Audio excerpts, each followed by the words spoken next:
प्यारे बच्चों, सुप्रभात। मैं गणेश कुमार गुप्ता आज 28 अप्रैल 2020 का वीडियो जारी कर रहा हूँ। हम पढ़ रहे हैं दो बैलों की कथा। आज हम इसका चौथा अंक पढ़ेंगे।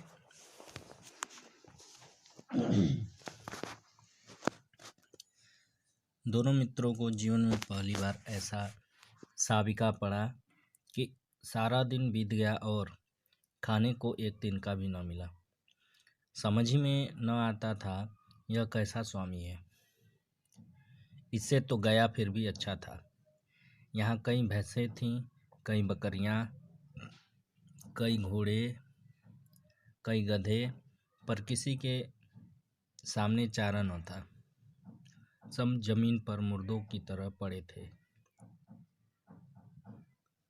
कई तो इतने कमज़ोर हो गए थे कि खड़े भी न हो सकते थे। सारा दिन दोनों मित्र फाटक की ओर टकटकी लगाए ताकते रहे, पर कोई चारा लेकर आता न दिखाई दिया। तब दोनों ने दीवार की नमकीन मिट्टी चाटनी शुरू कर दी, पर इससे क्या तृप्ति होती। रात को भी जब कुछ भोजन न मिला तो हीरा के दिल में विद्रोह की ज्वाला दहक उठी। मोती से बोला, अब तो नहीं रहा जाता। मोती ने सिर लटकाए हुए जवाब दिया, मुझे तो मालूम होता है प्राण निकल रहे हैं। इतनी जल्दी हिम्मत न हारो भाई, यहाँ से भागने का कोई उपाय निकालना चाहिए। आओ दीवार तोड़ डालें। मुझसे तो अब कुछ नहीं होगा। बस इसी बूते पर अकड़ते थे, सारी अकड़ निकल गई। बाड़े की दीवार कच्ची थी। हीरा मजबूत तो था ही, अपने नुकीले सींग दीवार में गड़ा दिए और जोर मारा तो मिट्टी का एक चिप्पड़ निकल आया। फिर तो उसका साहस बढ़ा। इसने दौड़ दौड़ कर दीवार पर चोटें की और हर चोट में थोड़ी थोड़ी मिट्टी गिराने लगा। उसी समय काजी हौस का चौकीदार लालटेन लेकर जानवरों की हाजिरी लेने आ निकला। हीरा का उजड़पन देखकर उसने उसे कई डंडे रसीद किए और मोटी सी रस्सी से बांध दिया। मोती ने पड़े पड़े कहा, आखिर मार खाई, क्या मिला? अपने बूते भर जोर तो मार दिया। ऐसा जोर मारना किस काम का कि और बंधन में पड़ गए। जोर तो मारता ही जाऊंगा, चाहे कितने ही बंधन पड़ते जाएं। जान से हाथ धोना पड़ेगा, कुछ परवाह नहीं। यूँ भी तो मरना ही है। सोचो दीवार खुद जाती तो कितनी जानें बच जाती। इतने भाई यहाँ बंद है, किसी की देह में जान नहीं है। 2-4 दिन और यही हाल रहा तो सब मर जाएंगे। हाँ, यह बात तो है। अच्छा तो ला, फिर मैं भी जोर लगाता हूँ। मोती ने भी दीवार में उसी जगह सींग मारा। थोड़ी सी मिट्टी गिरी और फिर हिम्मत बढ़ी। फिर तो वह दीवार में सींग लगाकर इस तरह जोर करने लगा मानो किसी प्रतिद्वंदी से लड़ रहा है। आखिर कोई 2 घंटे की जोर आजमाइश के बाद दीवार ऊपर से लगभग 1 हाथ गिर गई। उसने दूनी शक्ति से दूसरा धक्का मारा तो आधी दीवार गिर पड़ी। दीवार का गिरना था कि अधमरे से पड़े हुए सभी जानवर चेत उठे। सब में जान आ गई। तीनों घोड़ियाँ सरपट भाग निकली, फिर बकरियाँ निकली, उसके बाद भैंसें भी खिसक गई, पर गधे अभी तक ज्यों के त्यों खड़े थे। हीरा ने पूछा, तुम दोनों क्यों नहीं भाग जाते? एक गधे ने कहा, जो कहीं फिर पकड़ लिए जाएं तो क्या हर्ज है, अभी तो भागने का अवसर है। हमें तो डर लगता है, हम यहीं पड़े रहेंगे। आधी रात से ऊपर जा चुकी थी। दोनों गधे अभी तक खड़े सोच रहे थे कि भागे या न भागे, और मोती अपने मित्र की रस्सी तोड़ने में लगा हुआ था। जब वह हार गया तो हीरा ने कहा, तुम जाओ, मुझे यहीं पड़ा रहने दो, शायद कहीं भेंट हो जाए। मोती ने आंखों में आंसू लाकर कहा, तुम मुझे इतना स्वार्थी समझते हो हीरा? हम और तुम इतने दिनों एक साथ रहे हैं, आज तुम विपत्ति में पड़ गए तो मैं तुम्हें छोड़कर अलग हो जाऊं? हीरा ने कहा, बहुत मार पड़ेगी, लोग समझ जाएंगे यह तुम्हारी शरारत है। मोती गर्व से बोला, जिस अपराध के लिए तुम्हारे गले में बंधन पड़ा, उसके लिए अगर मुझ पर मार पड़े तो क्या चिंता। इतना तो हो ही गया कि 9-10 प्राणियों की जान बच गई, वे सब तो आशीर्वाद देंगे।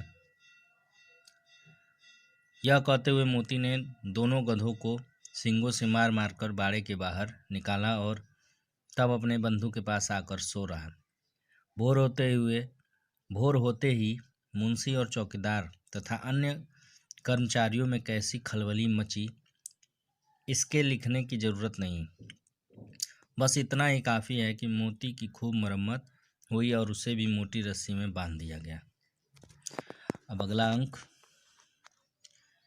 एक सप्ताह तक दोनों मित्र वहाँ बंधे पड़े रहे। किसी ने चारे का एक तृण भी न डाला, एक तिनका भी चारे का उन्हें नहीं मिला।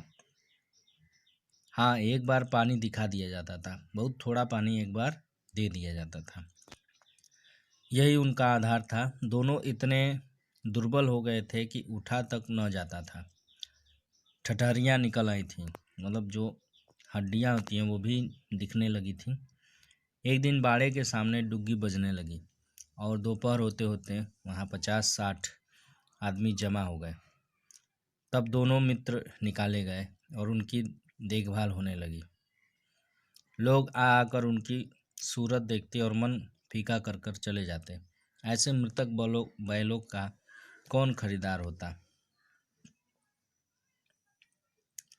सहसा एक दड़ियल आदमी जिसकी आंखें लाल थी और मुद्रा अत्यंत कठोर आया और दोनों मित्रों के कूल्हों में उंगली गोदकर मुंशी जी से बातें करने लगा।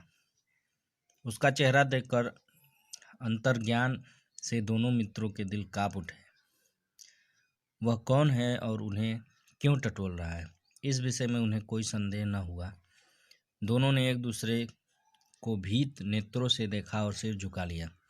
डरे हुए नेत्रों से देखे, क्योंकि यह इन्हें ले जाएगा और मार डालेगा।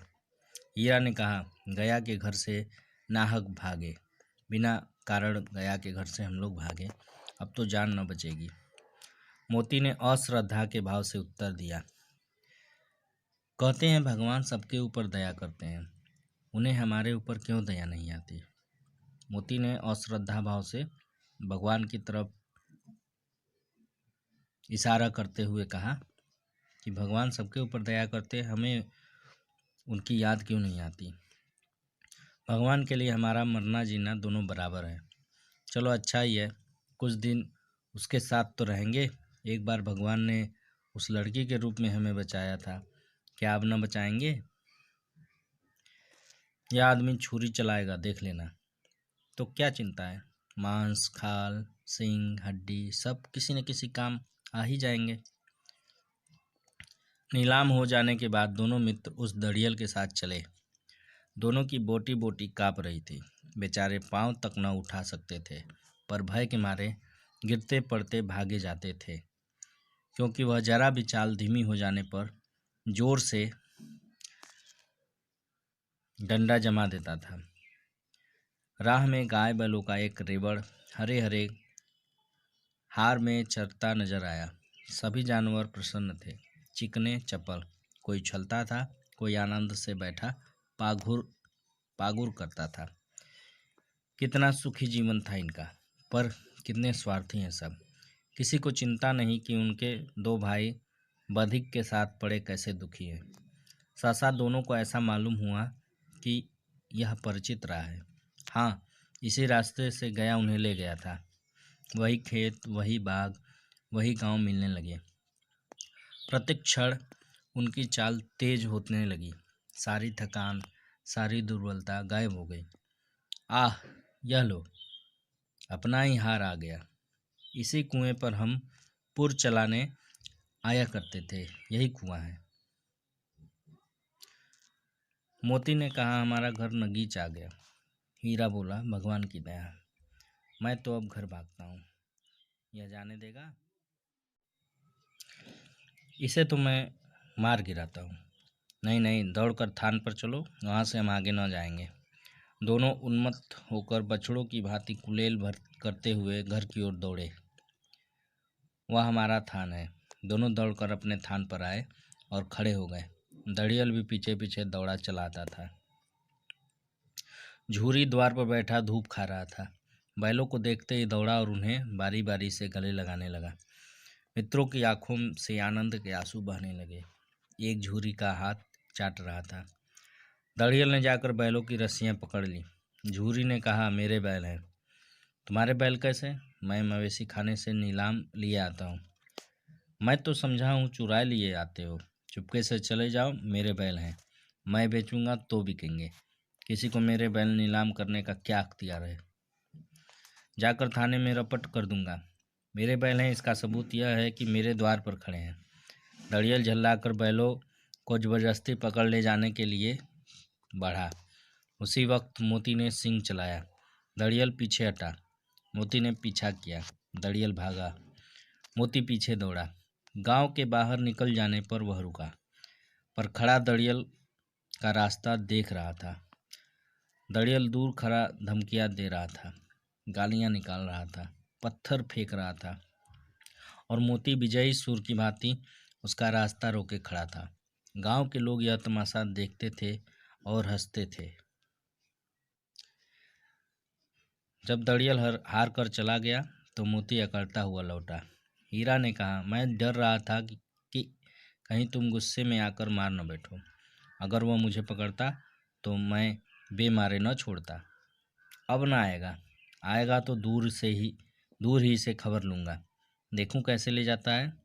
जो गोली मरवा दे, मर जाऊंगा, पर उसके काम तो ना आऊँगा। हमारी जान को कोई जान ही नहीं समझता, इसलिए कि हम इतने सीधे हैं। जरा देर में नादों में खली, भूसा, चोकर और दाना भर दिया गया और दोनों मित्र खाने लगे। झूरी खड़ा दोनों को सहला रहा था और 20 लड़के तमाशा देख रहे थे। सारे गांव में उत्साह सा माहौल मालूम होता था। पूरे गांव में उत्साह था। उसी समय मालकिन ने आकर दोनों के माथे चूम लिए। अब यह पाठ यहाँ समाप्त हुआ। अभ्यास प्रश्न आपको प्राप्त हो जाएगा। धन्यवाद।